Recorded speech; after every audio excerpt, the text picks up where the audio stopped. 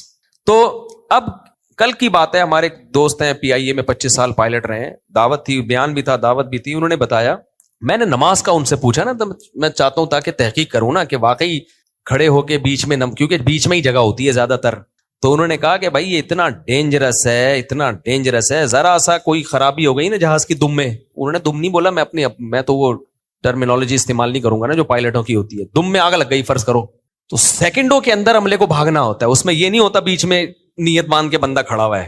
تو بہت بڑے مسائل ہوتے ہیں. پھر ایک نمازی نہیں, انہوں نے کہا میں حج کی پرواز لے کے جا رہا تھا, تو میں نے اور کہتے ہیں میں نے تو حادثے دیکھے بھی ہیں نا, وہ تو خود 25 سال جس نے جہاز اڑایا ہوگا, کہہ رہے ہیں ہم نے حادثے فیس کیے ہیں.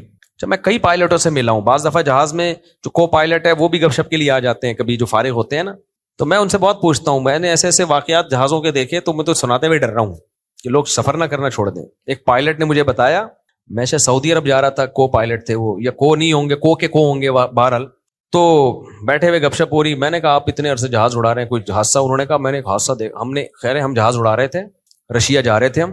انہوں نے کہا رشیا والے نے پی کے اڑاتے ہیں جہاز, تو رشیا میں جہاز میں کبھی بھی جس ٹریک پہ جہاز جا رہا ہوگا, سامنے والا یہ W11 نہیں ہے کہ اسی ٹریک پہ آ رہی ہو, این وقت پہ دائیں بائیں کر لیا. W11 میں تو ایسا ہوتا ہے جا رہے ہیں وہ بھی سامنے آ رہا ہے, کوئی پرابلم کی بات نہیں, این وقت پہ جب پہنچیں گے وہ تھوڑا ادھر ہو جائے گا, یہ تھوڑا ادھر. جہازوں میں ایسا نہیں ہوتا کیونکہ اتنی سپیڈ ہوتی ہے. تو کہتے ہیں وہ کوئی پی کے اڑا ہوگا بیچارہ پائلٹ, بیچارہ تو نہیں کہنا چاہیے اس کمبخت کو. کہہ رہے ہیں جب اتنا قریب پہنچ گیا نا, سامنے سے آ رہا تھا, غلط ٹریک پہ چڑھ گیا تھا, کہ ہمارے اور اس کے درمیان ڈیسیژن یعنی فیصلہ کرنے کا صرف 10 سیکنڈ رہ گئے تھے جب ہمیں پتہ چلا ہے. تو جہازوں میں کچھ ایسے حالات لگے ہوتے ہیں جو آپ کو فوراً الرٹ کر دیتے ہیں. تو جہاز میں جو فوراً اس نے الرٹ کیا, آواز آئی نا کہ رائٹ, اس کا مطلب ہوتا ہے رائٹ پہ ٹرن کر لو, آگے کوئی خطرہ ہے. اور اس پائلٹ کو میسج گیا کہ لیفٹ. کہہ رہے 10 سیکنڈ کے اندر پائلٹ جو ہے نا اس کے اعصاب مضبوط ہونے چاہیے, کیونکہ وہ ابھی جب دیکھا نا آگے سے جہاز آ رہا ہے بھائی, وہ تو پورا اس کو وہ تو ٹکرا جاتا ہے. کہہ رہے 10 سیکنڈ میں فیصلہ کیا ہے, تو فوراً پائلٹ نے اس کو جہاز کو ادھر گھمایا ہے. تو پائلٹ بھی اگر پی کے بیٹھا ہوا ہو, یوں یوں گپے مار رہا ہے, 4 شادیوں کی باتیں کر رہا ہے, وہاں بیٹھ کے ہیں وہی, تو پروگرام تو بڑھ گیا نا پھر. تو 10 سیکنڈ کے اندر کہہ رہے ہیں فوراً جو ہے نا اس نے ایسے کیا اور وہ والے پائلٹ نے ایسے, تو وہ یہ پکڑو نا, کہہ رہے ہیں دونوں جہاز ایسے گئے, وہ ادھر سے آیا اور یہ یوں گئے. پیچھے پبلک کو کچھ بھی نہیں پتا, پبلک تھوڑا سا یوں ہوئی ہے, کہہ رہے ہیں واہ بھائی بڑا آج انجوائے کر رہے ہیں, بڑا بھائی آج تو یوں کر کے جا رہے ہیں ہم لوگ. تو پبلک کو پیچھے نہیں بتایا جاتا کہ بھائی پروگرام سب کا اڑنے والا تھا. تو انہوں نے مجھے بتایا کہ ایسے گئے ہیں دونوں جہاز, یوں آ رہا ہے یہ ادھر, یہ ادھر, یہ ادھر, تو ایسے گئے ہیں. تو کہہ رہے ہم نے سب نے کلمہ پڑھ لیا تھا کہ آج ہمارا انا للہ ہو گیا. خیر اس پائلٹ کے خلاف کیس ویس ہوا ہوگا جو رشیا کا پائلٹ تھا. تو خلاصہ یہ ہے کہ میں نے کئی پائلٹوں سے ریسرچ کی نماز کے بارے میں. انہوں نے کہا راستے میں کھڑے ہو کر بالکل, انہوں نے کہا میں حاجیوں کو لے کے جا رہا تھا تو مجھے پتا ہے کوئی ایمرجنسی ہوئی تو بھاگنا پڑتا ہے, سیکنڈوں کے اندر وہ بھاگنا پڑتا ہے نا. ایک نمازی بھی بیچ میں آگے اور آپ بندے پھلانگ کے جا رہے ہو تو گئے کام سے. تو انہوں نے مجھے کہا کہ حاجی لوگ جا رہے ہیں, حاجیوں کا تو مقصد ہی نماز پڑھنا ہے. کہہ رہے ہیں میں نے بار بار اناؤنسمنٹ کی ہے بیچ میں راستے میں نماز نہ پڑھیں, آپ سیٹ پہ پڑھ لیں. بعض دفعہ سعودی ایئر لائن میں تو پیچھے جگہ دی ہوئی ہے. کہہ رہے نہیں حاجی کہاں مانے. انہوں نے بتایا عجیب, ایک خاتون کھڑے ہو کے سیٹ پہ اور قبلہ پچھلی جانب تھا تو اس طرف رخ کر کے نیت باندھی ہوئی انہوں نے نماز پڑھ. وہ اتنا ڈینجرس ہے کیونکہ جہاں کہیں بھی آگے ویکیوم آ گیا نا, ایسے حادثات بہت ہوتے ہیں, سیٹ بیلٹ نہیں ہوتی تو جہاز ایک دم دھڑام سے نیچے ہوتا ہے, کھوپڑی جا کے لگتی ہے چھت پہ. ایسے بہت واقعات ہو چکے ہیں جہازوں میں, سیٹ بیلٹ نہیں باندھی. پہلے بہت میں کہتا تھا یار یہ اتنا زور کیوں لگا رہے ہیں, کوئی یہاں کے اسپیڈ بریکر یا کھڈے تھوڑی آ رہے ہیں. تو پھر میں نے کئی پائلٹوں سے, جہاز میں کام کرنے والے عملوں سے بہت واقعات انہوں نے بولا. پھر انہوں نے پوری کیلکولیشن کے ساتھ بتایا کہ ذرا سا جہاز نیچے ہوا نا یوں, تو یہ پبلک کہاں ہوتی ہے اوپر, اور اتنی اسپیڈ سے اوپر لگتی ہے کہ کھوپڑا گیا سر پھٹ جاتا ہے. تو انہوں نے مجھے پھر تو اس کے بعد پھر میں اب کبھی بھی راستے میں نماز نہیں پڑھتا, اگر یا تو کہیں جگہ مل جائے کہیں کنارے پہ یا پھر مجبوری میں سیٹ پہ ہی پڑھتا ہوں نماز. تو میں واقعہ پتہ نہیں کیا سنا رہا تھا, یہ پورا جہازوں پہ رپورٹ پیش کر دی ہم نے ہے. ہاں تو ایک ٹینشن ہوتی ہے, اسٹریس میں ہوتے ہیں پائلٹ بھی اور جو یہ جو ایئر ہوسٹس کا عملہ ہے نا. ہاں میں کہہ رہا تھا کہ کیسے کیسے لوگ کر رہے ہوتے ہیں نا. ایک صاحب نے بتایا میں جہاز, پائلٹ نے بتایا میں جہاز لے کے جا رہا تھا, تبلیغی اجتماع تھا, سارے تبلیغ والے بیٹھے ہوئے ہیں, ہم کہتے ہیں بنگلہ دیش جا رہے تھے. کہہ رہے ہیں بھائی ان کو بول رہا ہوں سیٹ بیلٹ باندھو, وہ سب باری باری نماز پڑھنے کے لیے وضو کرنے کے لیے جا رہے ہیں, دائیں بائیں ہو رہا ہے اور سارے وضو کر کے آ رہے ہیں اور پورا کیچڑ بنا دیا انہوں نے, لگ رہا تھا کسی گدھا گاڑی میں ہم جا رہے ہیں. تو ان کا مقصد تبلیغ کی مخالف, وہ خود تبلیغی تھے, ان کا مقصد یہ تھا کہ بھائی آپ جب کوئی کہیں سفر کرتے ہو تو لا کو تو فالو کرو نا آپ. تو کہتے ہیں ہم خود مسلمان ہیں بھائی, ہم کہتے ہیں میں بھی اجتماع میں گیا ہوں, لیکن یہ کوئی طریقہ تو نہیں ہوتا نا کہ آپ لا کو فالو نہ کرو. یہ جو ایس او پیز بنائی گئی ہیں جہازوں میں سفر کی, یہ سب کی حفاظت کے لیے, تو اپنی جان کو خطرے میں ڈال دینا, اور صرف اپنی نہیں اپنی بھی ڈال دو, ٹھیک ہے بھائی, اپنے ساتھ دوسرے کو کیوں مروا رہے ہو. ایک بہت بڑی شخصیت پاکستان آئی تو گورنمنٹ آف پاکستان نے ان سے کہا ہم نے آپ کو سیکورٹی دینی ہے. انہوں نے کہا نہیں میں شہید ہونا چاہتا ہوں. تو وہ جو جنہوں نے سیکورٹی کا کہا نا وہ پولیس, تو ہم اس محفل میں بیٹھے ہوئے تھے ان مشہور شخصیت کی, وہ کہہ رہے تھے نہیں مجھے سیکورٹی نہیں چاہیے, کوئی بات نہیں مجھے شہادت قبول ہے. تو پولیس والے نے کہا حضرت آپ اس ملک میں جا کے شہید ہو جائیں, کائنڈلی آپ یہاں نہ, آپ کو شہادت کا شوق ہے دل و جان سے, لیکن یہاں شہید ہوئے نا دائیں 25-30 پولیس والے بھی آپ کے ساتھ شہید ہوں گے, پبلک بھی شہید ہوگی, اور ملک کا امیج دنیا میں کیا جائے گا, خراب ہو جائے گا. تو ہم آپ کی شہادت کے شوق کے خلاف بالکل بھی نہیں ہیں, لیکن آپ یہاں شہید نہ ہو, اس لیے ہم آپ کو یہاں سیکیورٹی فل دیں گے.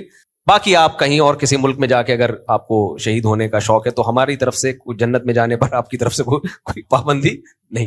تو اس لیے آپ جہاز میں ایس او پیز پر عمل نہیں کرتے, آپ پہ اللہ پہ توکل کرتے ہو, تو دوسروں کو نہیں مرواؤ میرے بھائی. اچھا کیا ایک وقت میں ایک ہی چھت کے نیچے نکاح اور ولیمہ ہو سکتا ہے؟ کیوں نہیں ہو سکتا بھائی, ولیمے کے لیے الگ سے چھت, اتنی چھتیں کہاں ہیں بھائی لوگوں کے پاس. جمعے کی پہلی اذان کے بعد کیا صرف خرید, ولیمہ جو ہے نا سنت ہے رخصتی کے بعد. تو رخصتی کا مطلب میاں بیوی تنہائی میں جمع ہو جائیں بس, بے شک 15 منٹ کے لیے جمع ہو جائیں, یعنی دلہن گھر آ جائے شوہر کے, تو تھوڑی دیر کے لیے بھی میاں بیوی بند کمرے میں جمع ہو گئے, گپ شپ لگا لی بس, اس کا مطلب رخصتی شریعت کی نظر میں ہو گئی ہے. تو اس کے بعد ولیمہ سنت. رخصتی سے پہلے جو ہوگا وہ شریعت میں ولیمہ نہیں کہلائے گا, اس میں سنت کا ثواب نہیں ملے گا. اور ولیمہ بہت اہم سنت ہے, حدیثوں میں جتنی تاکید ہے اس سے پتہ چلتا ہے کہ یہ سنت مؤکدہ ہے, لہٰذا اس کو ترک نہیں کرنا چاہیے. پیسے نہیں ہے سستا ولیمہ کر دو. جمعے کی پہلی اذان کے بعد کیا صرف خرید و فروخت کا عمل حرام ہے؟ خریدی ہوئی چیز اور کمایا ہوا مال بھی حرام ہے. خریدی ہوئی چیز کمایا ہوا مال حرام نہیں ہے, لیکن خرید و فروخت ناجائز ہے. جس طرح حضرت علی نے خوارج پر کفر کا فتویٰ نہیں لگایا اور ان کے پیچھے نماز پڑھنے کو صحیح کہا، عبداللہ بن عمر بھی خوارج کے پیچھے نماز پڑھتے تھے، اس طرح ہم کسی کو کافر نہیں کہتے، کیا یہ دلیل صحیح ہے؟ یہ کسی نے کہا کہ انجیل علی مرزا نے یہ بات کہی ہے. ہاں یہ دلیل صحیح ہے کہ کافر کے الگ احکام ہیں، ہر بدعتی کافر نہیں ہوتا. تو خوارج کے پیچھے بھی نماز پڑھی گئی ہے، حالانکہ وہ باغی تھے، گناہ گار تھے، ان کو جہنم کی وعیدیں سنائی گئی. انسان جب اسلام میں دین کی جو بیسک ضرورت جو چیزیں ضروریات دین سے ہیں ان کا جب انکار کرتا ہے تو پھر اسلام سے خارج ہوتا ہے. مثال کے طور پر کوئی فرض نماز کا انکار کر دے، مثال کے طور پر کوئی تقدیر کا انکار کر دے اور تعویل بھی نہ ہو اس کے پاس کوئی، مثال کے طور پر ختم نبوت کا انکار کر دے یا توحید کا انکار کر دے، شرک کرنا شروع کر دے، نبی کو بغیر کسی تعویل کے حاضر ناظر مشکل کشا سمجھنا شروع کر دے، پھر بھائی خود بخود ہو جاتا ہے کافر. پھر ہمیں کافر کہنے کی ضرورت نہیں ہے، پھر ایسے شخص کے پیچھے نماز بھی جائز نہیں. ابے بھائی یہ حیا کے خلاف مسائل ایسے نہ پوچھا کرو یار، جائز ہے بھائی، یہ جو پوچھا ہے نا انہوں نے جائز ہے. مفتی سے اب کسی چیز کی خرید و فروخت کے بارے میں پوچھا ہے تو ان سے بولو چھپڑ میں پوچھ لینا. یہ مفتی صاحب کیا دجال کی کیا بولے ساری حدیث کے مطابق، صحیح حدیث کے مطابق گدھا ہوگا دجال کا، یا اس دور کی کوئی سواری ہوگی جیسے کہ جہاز وغیرہ؟ کیا بہت مشکل ہے، باقی پڑھ کے مجھے بتا دو کیا لکھا ہوا ہے. دجال کے بارے میں جو گدھے کے بارے میں آتا ہے نا، تو دونوں رائیں، ہو سکتا ہے گدھا ہو سکتا ہے نبی صلی اللہ علیہ وسلم نے اس سواری کو گدھے سے تعبیر کیا ہو. جیسے آپ صلی اللہ علیہ وسلم نے فرمایا کہ اسلام تلواروں کے سائے میں ہے، تو کیا مطلب اب تو لڑائی کلاشن کوفوں سے ہوتی ہے، جہاد. تو اب کوئی مجاہد کہے چونکہ اسلام میں تلواروں کے سائے میں ہے لہذا میں جہاد میں تلوار سے لڑوں گا، کیونکہ سایہ تلواروں کا ہوگا تو جنت میں جاؤں گا. تو ہم کیا کہیں گے بھائی مراد تلوار نہیں ہے، کیونکہ اس زمانے کا اسلحہ کیا تھی؟ تلوار تھی. تو تلوار ایک علامت ہے، مراد جو بھی اس زمانے کا اسلحہ ہو. تو عین ممکن ہے دجال کا جو گدھا ہے وہ گدھا نہ ہو، وہ کوئی ٹینک ہو، وہ کوئی بختربند گاڑی ہو جو اس زمانے کا گدھا ہوگا، ٹھیک ہے نا. تو یہ ضروری نہیں ہے، اور یہ بھی ممکن ہے ہو سکتا ہے وہ کیونکہ خود گدھا ہوگا تو ہو سکتا ہے گدھے پہ ہی آئے وہ، کہ ترقی کے دور میں بھی بولے گدھے پہ ہی جانا ہے میں نے. کیوں ایک پرچہ تم نے بیچ سے نکالا ہے؟ ایسا ہی ہے، پڑھ لو نا اس کو، سوال ضائع نہیں کرو. مفتی صاحب کیا یہ جائز ہے میرے لیے؟ میں نے 5 لاکھ کی زمین خریدی، 40,000 بیانہ دیا، اسٹیمپ پیپر پر لکھ دیا تھا کہ 1 ہفتے کے اندر دے دوں گا، اور 2 دن میں اس زمین کو میں نے 6 لاکھ میں بیچ دیا، 5 اس کو دی، 1 لاکھ خود لیا. ہاں جائز ہے. زمین قبضے کے بغیر بھی بیچ سکتے ہیں. منقولی اشیاء جو ہے نا، موویبل اشیاء، ان کو آگے بیچنا جائز نہیں ہے جب تک کہ ان پہ خود قبضہ نہ کر لیا جائے. لیکن زمین کوئی موویبل چیز نہیں ہے، منقولی چیز نہیں ہے، نقل نہیں ہو سکتی یہاں سے وہاں. تو اس میں ہبہ میں تو ضروری ہے، گفٹ جب کوئی دے تو قبضہ ضروری ہے، لیکن بیچنے کے لیے قبضہ ضروری نہیں ہے. خریدی اور آگے کسی کو پہنا دیا آپ نے، یعنی بیچ دیا آپ نے. البتہ اتنا ضرور ہے کہ وہ زمین کا وجود ہو، اس کی لوکیشن معلوم ہو، پتہ ہو کہ کہاں ہے، خالی فائلیں نہیں ہو. بعض دفعہ ابھی ایک شروع ہو رہی ہے ایک پروجیکٹ، فائلیں بک رہی ہیں، 5,000 کی فائل لی، 10,000 کی پہنا دی، یہ جائز نہیں ہے. سمجھتے ہو؟ فائل کے پیچھے زمین ہونی چاہیے، پتہ ہو یہ زمین ہے جی، آپ جا کے دیکھ سکو، ہاں بھائی اگر دیکھنا چاہو تو یہ زمین ہے، یہ نمبر ہے اس کا. تو بعض دفعہ فائلیں ہوتی ہیں پیچھے کچھ ہوتا ہی نہیں اس کے، وہ کہتے ہیں ابھی تو پیسے آئیں گے تو ہم پروجیکٹ شروع کریں گے، تو پھر جائز نہیں ہے. پھر فیس ویلیو پہ تو بیچ سکتے ہو کہ جتنے کی فائل لی اتنے کی پہنا دی، پروفٹ نہیں لے سکتے. ہاں فلیٹ بھی ایسے، فلیٹ آپ نے خریدا قبضے سے پہلے آگے کسی کو پہنا دیا. لیکن خریدنے کا مطلب کیا؟ یہ سمجھو آپ کے رسک میں آ گیا ہو. جیسے آپ نے فلیٹ خریدا، بیانہ دے دیا، اب آپ کا فلیٹ ہو گیا، اتفاق سے فلیٹ میں آگ لگ گئی تو آپ کا نقصان سمجھا جائے. وہ اسٹیٹ ایجنٹ کہے بھائی آپ کا فلیٹ تھا، بیانہ تھا، یہ تو آپ ابھی بے شک کاغذ میں آپ کے نام نہیں ہوا ہے لیکن یہ ہے کس کا؟ آپ کا ہے. ابھی گویا کہ آپ نے پیمنٹ بھی نہیں کی لیکن آپ کا ہے، تو اب تباہ ہوا ہے تو آپ کا نقصان. تو اتنا رسک آ چکا ہو تو آگے بیچ سکتے ہیں، کیونکہ بعض دفعہ رسک میں نہیں آتا. آپ نے خالی فائل لی، ابھی فلیٹ کو یہی سمجھا جا رہا ہے کہ یہ اسی کا ہے جس نے بیچا ہے، آپ کو تباہ ہو گیا تو اسی کا نقصان سمجھا جا رہا ہے، تو پھر نہیں. شریعت میں اصول یہ ہے کہ جس چیز کا آپ نقصان نہیں اٹھاتے نا، اس کا پروفٹ بھی نہیں اٹھا سکتے. سمجھتے ہو کہ نہیں سمجھتے؟ اب پلاٹ آپ نے خریدا، اس پوزیشن میں آ گیا وہ پلاٹ کہ اگر اس پہ قبضہ ہوا تو آپ کا نقصان سمجھا جائے گا، ڈاکوؤں نے قبضہ کر لیا تو اب یہ سمجھا جائے گا بھئی آپ کا نقصان ہے. تو اس لیے جب فلیٹ خریدو نا تو آگے بیچنے سے پہلے جو مالک ہے اس کو کہہ دیا کرو بھائی اب یہ میرا ہے، یہ اس کا اچھا برے کا ذمہ دار کون ہے؟ میں ہوں. تو اس پوزیشن میں آئے گا تو اب پھر آگے آپ اس کو بیچ سکتے ہو. اس پوزیشن میں اگر نہیں آیا تو پھر یہ خریدنا کہلاتا ہی نہیں ہے شریعت. سمجھتے ہو؟ یعنی ایسا خریدنا نہیں کہلاتا جس کی بیس پہ آگے بیچنا آپ کے لیے جائز ہو، کیونکہ حدیث میں آتا ہے جس کا مفہوم ہے کہ جس چیز کا تم رسک نہیں اٹھا رہے نا اس کا نفع بھی نہیں تم لے سکتے. کیونکہ اسلام نے نا یہ فائلیں گھمانے اور یہ خالی جو پہنائی جا رہی ہے نا، رسک اٹھا نہیں رہے، بس ادھر سے ادھر پہنائے جا رہے ہو، وہ قبضہ ہو گیا تو آپ کہہ رہے ہو بھائی میرے تو تھی نہیں، تو کیوں نہیں تھی بھائی؟ جب آپ نے معاہدہ ہو گیا تو آپ کا پلاٹ ہے، اب اگر اس میں ڈاکو نے قبضہ کر لیا تو آپ کا نقصان سمجھا جائے گا. ہاں کوئی بات نہیں. ہاں زیر تعمیر اگر فلیٹ ہے تو اس کا بھی رسک آپ اگر وہ آپ اس کا رسک نہیں اٹھا رہے تو پھر آپ اس کو آگے بیچ نہیں سکتے. لیکن ایسا ہوتا نہیں ہے، جو زیر تعمیر فلیٹ ہوتے ہیں آپ پیسے دے چکے ہوتے ہیں، اس میں بھی اگر زلزلے سے وہ فلیٹ تباہ ہو گیا، ڈاکوؤں نے قبضہ کر لیا، تو آپ ہی کا نقصان سمجھا جاتا ہے. وہ بلڈر کہہ دے گا بھائی آپ کا فلیٹ تھا، میں نے تو، ہاں اس کی غلطی نہ ہو نا، اس کی غلطی ہے تو پھر تو وہ ضامن ہوگا. وہ کہہ رہے میری غلطی نہیں، زلزلہ آ گیا تو بھائی آپ کے پیسے ڈوب گئے. تو اگر اس پوزیشن میں ہے وہ فلیٹ زلزلہ آنے سے وہ اگر خراب ہو جائے تو آپ کا نقصان سمجھا جائے تو پھر آپ اس کو آگے فروخت کر سکتے ہو. مفتی صاحب میرے چاچے کے انتقال ہوا ہے، ہماری چاچی عدت میں ہے، تو ان سے ہمارا ابھی پردہ ہوگا؟ چاچی سے تو ویسے بھی پردہ ہے میرے بھائی، چاچی نامحرم میں داخل ہے تو عدت کے دوران تو اور زیادہ پردے کے حکام سخت ہو جاتے ہیں. تو چاچا کا انتقال ہو گیا تو عدت میں بھی اور عدت کے بعد بھی چاچی کے لیے جائز نہیں ہے کہ اپنے چچا کے، اپنے شوہر کے بھتیجوں کے سامنے بے پردہ ہو گیا. ہاں چاچی بوڑھی ہے، بہت عمر والی ہے تو ایک الگ بات ہے. شریعت میں چچا کے انتقال کے بعد بیوہ چچی سے نکاح بھی جائز ہے، سمجھتے ہو؟ ماموں کے انتقال کے بعد اس کی بیوہ سے عدت کے بعد جائز ہے. تو اس کا مطلب یہ کہ یہ نامحرم رشتے ہیں. بس چلو.